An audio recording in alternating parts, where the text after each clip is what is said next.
Hello दोस्तों, स्वागत है आपका हमारे चैनल मूवीज किट में। आज हम कॉमेडी और थ्रिल से भरी सीरीज हंसमुख की स्टोरी आपके लिए लेकर आए हैं। कहानी को शुरू करने से पहले आप लोगों से छोटी सी रिक्वेस्ट है कि आप हमारे चैनल को जरूर सब्सक्राइब कर लें और बेल आइकॉन को भी दबा दें।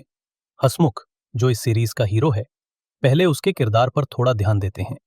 हंसमुख एक शांत और सीधा साधा आदमी है जो अपने साथ हो रहे गलत व्यवहार को बस चुपचाप सहता जा रहा है।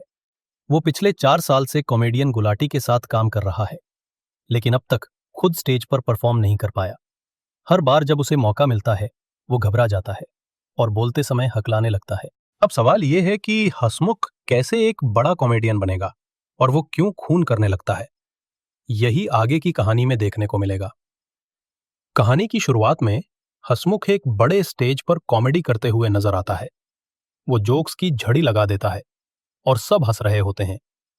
लेकिन कुछ ही देर में पता चलता है कि ये सब सपना था। सपने से जागने पर हंसमुख गलती से अपने गुरु गुलाटी का सूट जला देता है जब वो उसे प्रेस कर रहा होता है।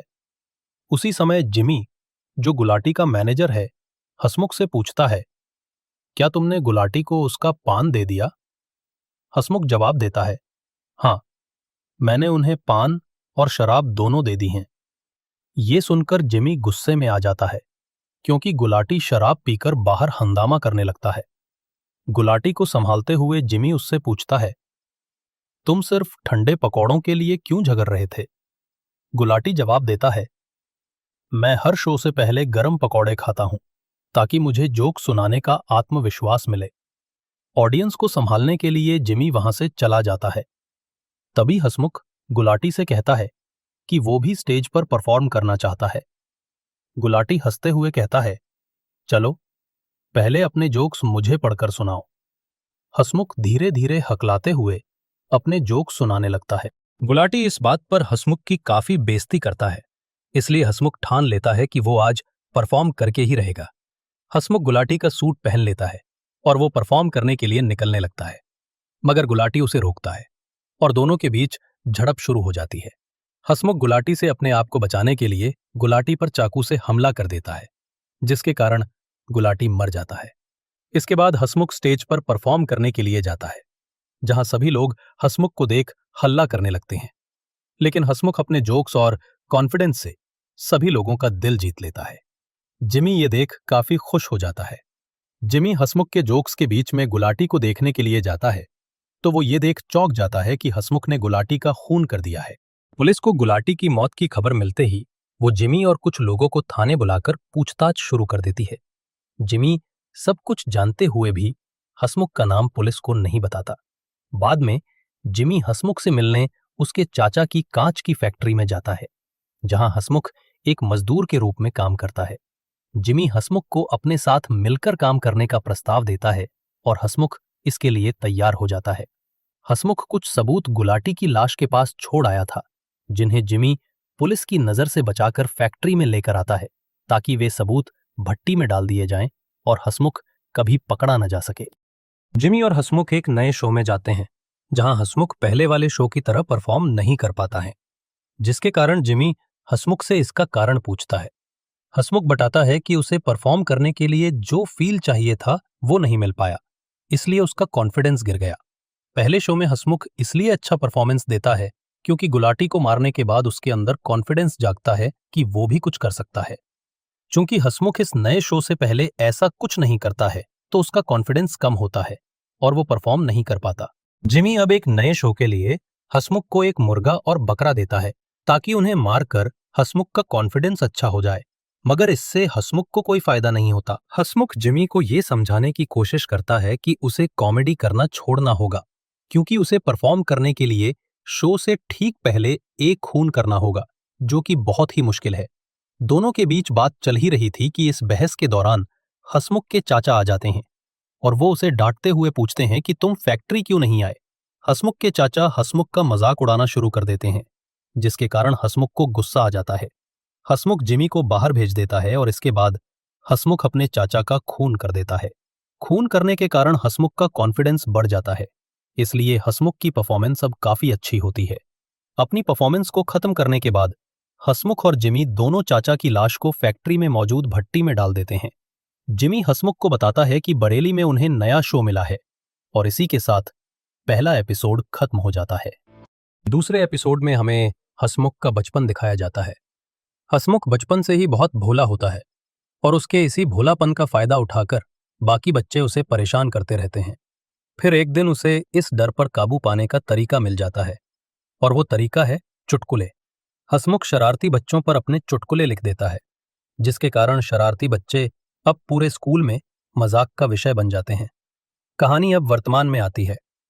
हसमुख की चाची एक औरत से झगड़ते हुए ये जानने की कोशिश कर रही होती हैं कि उनका पति कहाँ है। इस हलचल के कारण वहां पुलिस पहुंच आ जाती है। पुलिस अधिकारी हसमुख की चाची को भरोसा दिलाता है कि उनके पति को जल्द ढूंढ लिया जाएगा। साथ ही वो माहौल को शांत करके सबको घर भेज देता है। पुलिस अधिकारी अब हसमुख से पूछताछ करता है ताकि कोई सुराग मिल सके जिससे उसके चाचा को खोजा जा सके, लेकिन हसमुख बड़ी चालाकी से इस बात को टाल देता है। अगले दिन पुलिस पूछताछ की कार्यवाही को आगे बढ़ाने के लिए हसमुख के चाचा की फैक्ट्री में आती है। अधिकारी हसमुख से सवाल करता है, मगर बीच में वो सिगरेट जलाने के लिए भट्टी से आग लेने की कोशिश करता है। ये देखकर जिमी बहाने से अधिकारी को रोक लेता है और खुद ये काम कर देता है। इस तनाव भरे माहौल में हसमुख अधिकारी को एक चुटकुला सुनाता है ताकि उसका ध्यान भट्टी से हट जाए। यहां हम देखते हैं कि जब हसमुख का आत्मविश्वास घटता है तो वो बहुत ज्यादा हकलाने लगता है। अधिकारी के जाने के बाद हसमुख जिमी से कहता है कि अब वो आगे से कोई भी कार्यक्रम नहीं करेगा क्योंकि वो बहुत डर चुका है। जिमी उसे समझाने की बहुत कोशिश करता है, लेकिन हसमुख अपना फैसला नहीं बदलता। अब कहानी मुंबई के एक प्रसिद्ध टीवी चैनल की ओर बढ़ती है। यह चैनल का मालिक प्रताप सिन्हा अपनी टीम के साथ मीटिंग कर रहा होता है कि क्यों उनके चैनल के पास कोई ऐसा कार्यक्रम नहीं है जिससे उनके चैनल की टीआरपी बढ़ सके। प्रताप की टीम के सदस्य प्रोमिला और अजिंक्य सिन्हा को भरोसा दिलाते हैं कि वे जल्द ही कोई नया आइडिया लेकर आएंगे। प्रोमिला अपनी जूनियर के साथ नए कलाकारों की तलाश करने की कोशिश करती है ताकि अपने कॉमेडी कार्यक्रम को और मजेदार बना सके, लेकिन उन्हें कोई भी ऐसा कॉमेडियन नहीं मिलता जिसकी छवि साफ सुथरी हो। हर कॉमेडियन किसी न किसी विवाद से जुड़ा होता है जो उनके शो के लिए नकारात्मक हो सकता है। उधर हसमुख अपने गिल्ट के कारण जब भी अकेला होता है तो उसे कभी गुलाटी तो कभी अपने चाचा का रूप दिखाई देता है, जो उसे ताने मारते हुए कहते हैं कि तुम अपनी जिंदगी में कुछ नहीं कर सकते। यही बात हसमुख जिमी को भी बताता है कि अब कॉमेडी करना उसके बस की बात नहीं रही। दोनों के बीच बातें चल ही रही थीं कि इस बीच वहां पुलिस अधिकारी जिले के एक नेता के साथ हसमुख से मिलने आता है।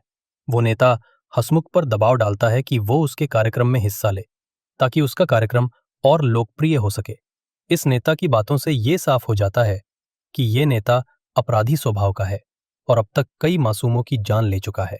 पहले जो हसमुख कॉमेडी छोड़ने की बात कर रहा था, अब उस नेता की बात सुनकर कार्यक्रम करने के लिए तैयार हो जाता है, क्योंकि उसे अब अपना अगला शिकार मिल चुका है।